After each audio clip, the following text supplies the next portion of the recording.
Good evening all. Ira Epstein of Linn Associates with your financial market wrap-up for this Wednesday, Cinco de Mayo. Yes, Cinco de Mayo, May 5th, 2021, just getting on to 6:50 p.m.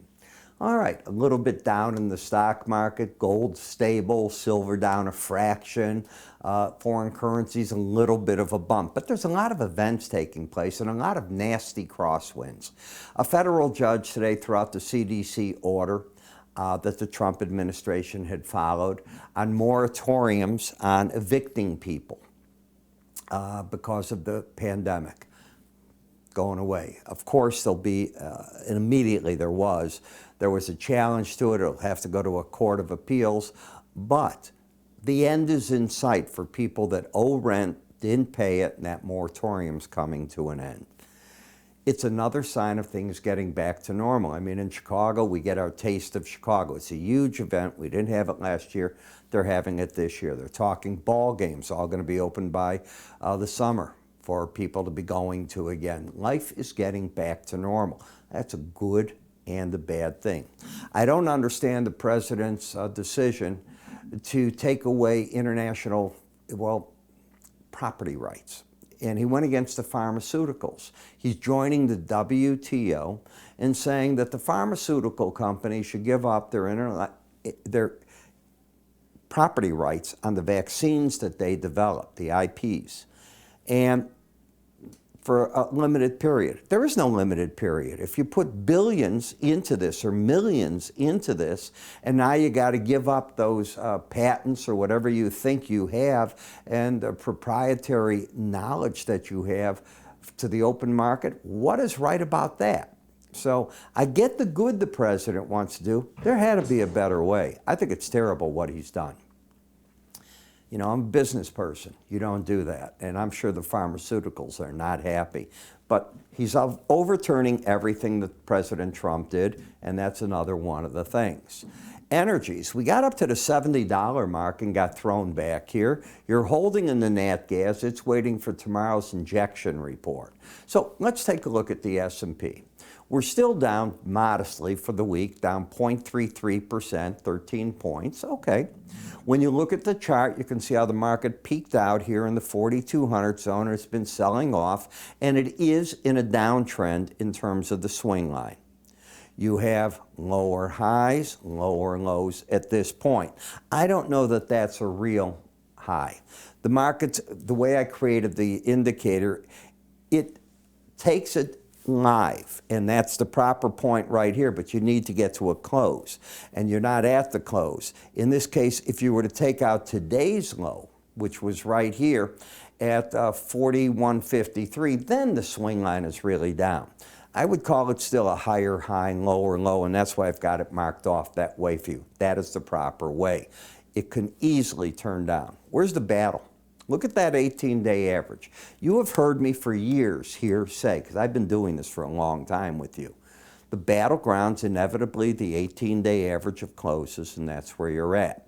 As the market narrows in, the market's also going to take in with it the Bollinger Bands. And that's because volatility has been coming out of the market. It's part of the algorithm. So as that's happening, we're going to get narrower bands, and as those bands narrow, you bounce around them, people get chopped up. Be careful. This is probably that time frame. In terms of momentum, you had lost your embedded reading right here. When you did, the goal was the 18-day average of closes. Watch. It hit it. It hit it yesterday, Tuesday. Today's Wednesday. You're back up to it. Doesn't mean to me a darn thing. Could the market trend turn down if you take out yesterday's, which is Wednesday's low? Of course it could. But I don't, again, those bands have gotten so narrow, I always am suspect of that. In the NASDAQ, you tried to do this and you went slicing through the bottom band. So I was looking for today to be a bounce back over it. You didn't get it. That's important.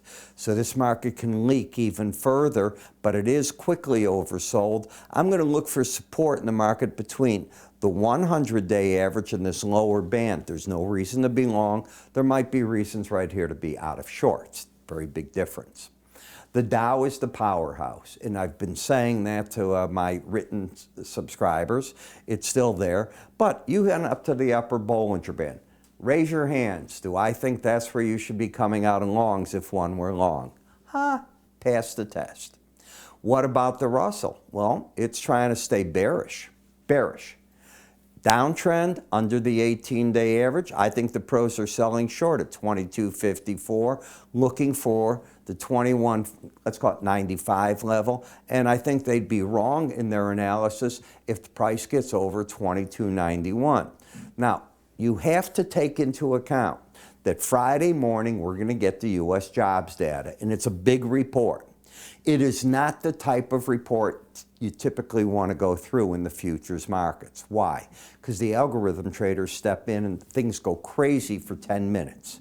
And you've got to be careful. So when you get a number that the trade's already building in 1 million new jobs, what would be bearish? Is it 850,000? It's still a bullish figure, but is 900,000 bearish? What's extra bullish? Is that 1,000,001? Does it come out right on the number? Because the trade is so focused on it, be very cautious about that. In the VIX, I said yesterday I thought this market would slip back under the Bollinger Band. It did it. First challenge over it, but it's still bullish. You have the higher highs, higher lows. Bullish here is still bearish on the stock indices. That's the way it works. You can see how well that first challenge also at the 100-day average threw back. Normally when you get over this upper Bollinger Band and you come back, the market tries to challenge that 18-day average. We'll see if it does this time. Because what the pros do, some of them, if they're writing calls, I'll come to this right now, against this first challenge of this number, that's what they're looking for often.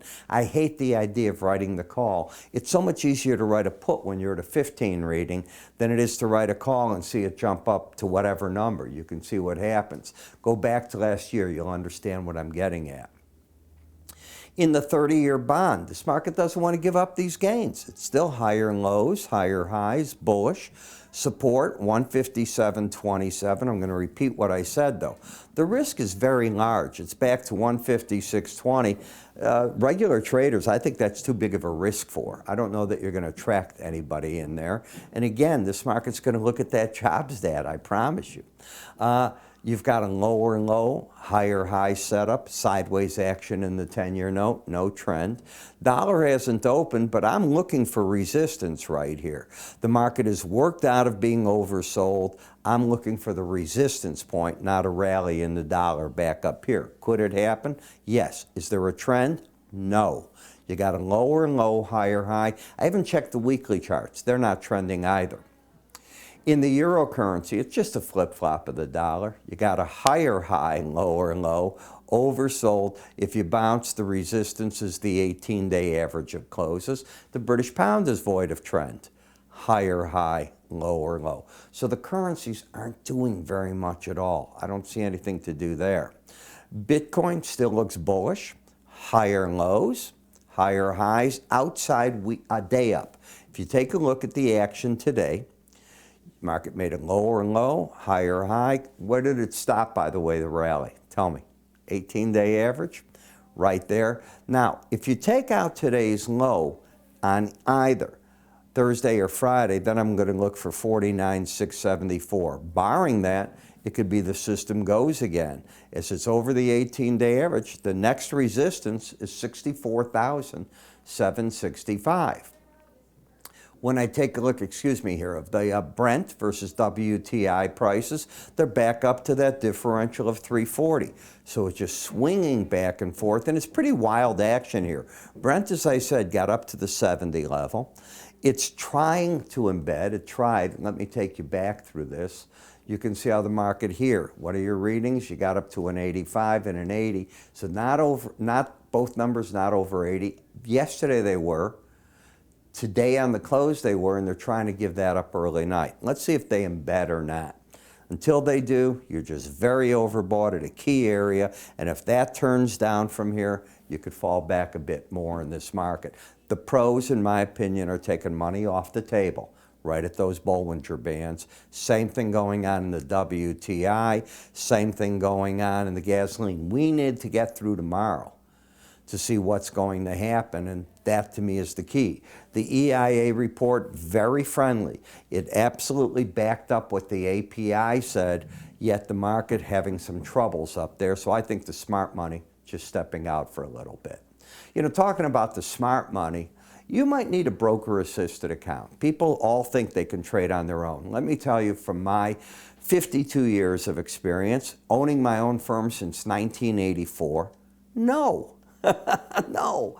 In fact, the majority of the retail trade, in my opinion, is wrong in thinking that they can do better because the commission is lower. Okay? The commissions aren't what make or break the trade. I've yet to see that. I've heard of that happening. I've heard of churning. You have. Who hasn't heard that? That's not what we do. It's about assistance, all right? And in assistance, what happens is you got somebody to talk to. You got a pair of eyes looking at the market. You got somebody to bounce an idea off of. Do you really think you're going to call your next door neighbor, the guy across the street, and talk with him during the day about the market? I doubt it. Do you think he's going to be able to say to you, well, Ira did this. This is what, maybe this makes sense to you. Come on. Just give us a call at this number. We'll talk to you. We'll tell you what we offer. Our commissions are not high. The one thing I'm against is obviously a lot of trading in your account. It's a mixture of, do you want the day charts? Do you want the weekly charts? And what about all the services we give you in between? All the research. You get your hands full of it. Give us a call. We'd like to talk to you. I'm Ira Epstein. You have a great day, and I'll see you tomorrow.